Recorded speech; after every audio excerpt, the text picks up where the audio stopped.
Hey, salut tout le monde! Bon, ça fait longtemps que j'ai pas fait de vidéo. J'avoue, je suis très occupé ces derniers temps. Ouais, petite actualité vite faite de jeu, la fameuse Nintendo Switch Pro! Bon, on savait que la Nintendo Switch Pro avait été annoncée depuis 2020, même en 2019, on commençait déjà à en parler un petit peu. Mais là, ça risque d'être peut-être plus qu'une nécessité. Bon, parce qu'il y en a un, à cause de la PS5 et de la Xbox Series X ou S sont sortis. Ça veut dire que ces consoles-là vont runner de nouveaux jeux et Nintendo va falloir qu'ils s'update un peu de ce côté-là s'ils veulent avoir des jeux d'actualité qui fonctionnent sur la Xbox Series X et la PS5. Bon, ce qu'on en sait de ce côté-là, c'est qu'elle serait un écran moins énergivore pour une meilleure batterie. Puis ce qu'on pourrait penser du 1080p en 60 fps pour la version dockée. Puis une meilleure capacité pour accueillir les plus gros jeux. Bon, avec la Switch ordinaire, on peut mettre une micro SD facilement de 256 GB. J'ai une 128 GB, puis il m'en reste, je pense, 98 GB. Puis j'ai quand même pas si pire de stock sur ma Switch présentement. C'est ce qu'on pense. Évidemment, on pense que le fameux Zelda Breath of the Wild 2 va sortir là-dessus. Évidemment, Metroid Prime 4 aussi et Bayonetta 3 aussi. Ça me ferait un peu chier que ça soit des titres de lancement parce que Metroid Prime 4, on l'attend depuis un sacré bon bout de temps, depuis que la Switch conventionnelle est sortie, qu'on attend Metroid Prime 4. Puis là, Nintendo n'avait pas été satisfait du jeu. Ils ont démoli, ils ont décidé de refaire le jeu au complet. Sur Price Citron, qui est quand même un bon site aussi, l'autre jeuxvideo.com. Euh, tu sais, une nouvelle Nintendo Switch pour arriver à la fin de l'année. Entre septembre et novembre. Comme ça fut le cas pour la Switch Lite. Fait que d'après moi, si ça sort, ça sera pas avant le temps des fêtes de cette année. C'est sûr. C'est au moins un bon temps euh, pour sortir ce type de console-là. Par exemple, avec la pandémie de COVID-19, on ne sait pas au mois de novembre où est-ce qu'on va être rendu, est-ce que tous les pays vont être vaccinés ou pas. Euh, c'est sûr qu'avec les nouvelles puces Nvidia que Nvidia a annoncé, c'est sûr qu'un update du processeur serait quand même pas pire. Puis en plus, avec la nouvelle technologie Nvidia qui est le DLSS 2.0, qui est un programme ou une technologie plutôt pour upscaler les graphiques de ce côté-là. L'arrivée de la machine pour 2021 avec l'annonce de gros jeux.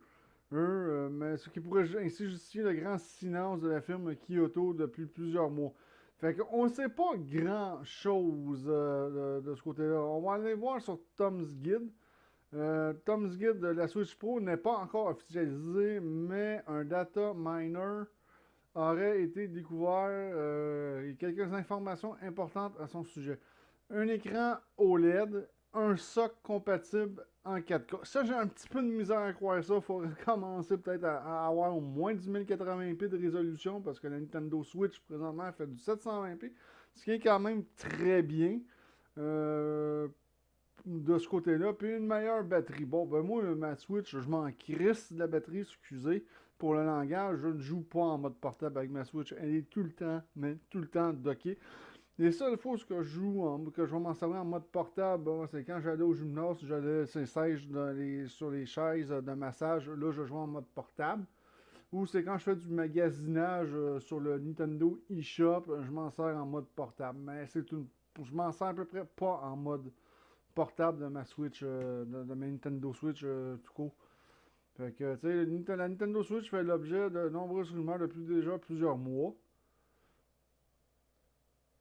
Puis c'est ça, jusqu'à présent, un data miner CEM a fait une découverte en fouillant dans les fichiers de la dernière mise à jour du firmware de Nintendo Switch. La Nintendo Switch Pro apporterait son lot d'améliorations par rapport à la Switch. Bon, ok. On ne sait pas encore. Compatibilité en 4K. J'ai de la misère à croire ça. Un écran OLED, par exemple, ça serait quand même génial. Et la firme de Kyoto utiliserait un socle Realtek. Realtek, on connaît Realtek, ils font pas mal de composants dans les ordinateurs, aussi pour des drivers aussi, de ce côté-là. Fait qu'on on n'aura pas vraiment d'image du socle vraiment dans ce cas-ci. Puis une batterie, oui, pour une plus grande autonomie, puis des images natives en 4K. Puis un meilleur refroidissement aussi serait quand même pas mauvais parce que la Nintendo Switch, quand même, ordinaire, elle chauffe quand même un peu de ce côté-là. Nintendo n'a pas encore annoncé le modèle Pro de la Switch et de la Switch Lite. Le président de Nintendo of America qui s'est exprimé il y a quelques jours sur la Nintendo Switch n'est qu'à mi-chemin de son cycle de vie. Je suis d'accord avec ça, c'est pas une nécessité présentement de d'avoir une Switch Pro. Nintendo a toujours été bon dans les exclusivités qu'ils sont capables de faire eux autres mêmes. Moi, ce que j'aimais de la Switch, et j'aime, c'est quand on a appris que la PS Vita, la PS Vita Sony était en fin de vie morte. Puis la PS Vita, c'est ce qui était le fun. On pouvait avoir des jeux exotiques qui ne faisaient que sur la PS Vita. Fait que la Switch, moi, j'ai toujours rêvé que ils font quand même qu'ils aillent rechercher ce genre de jeu-là japonais qui a été fait exclusivement pour la PS Vita. C'était génial pour ça. Je trouvais que c'était la console qui s'adonnait bien. Parce que, tu sais, la Switch Pro, on n'est pas obligé. Elle peut exister, oui, mais en même temps, Nintendo fait toujours un peu des choses à part. Il n'est jamais vraiment en compétition avec PS5 puis Xbox Series S. Ils ont quand même réussi des tours de force comme à mettre The Witcher 3 sur la Switch. C'est quand même un assez bon tour de force. C'est un jeu qui est quand même assez gourmand.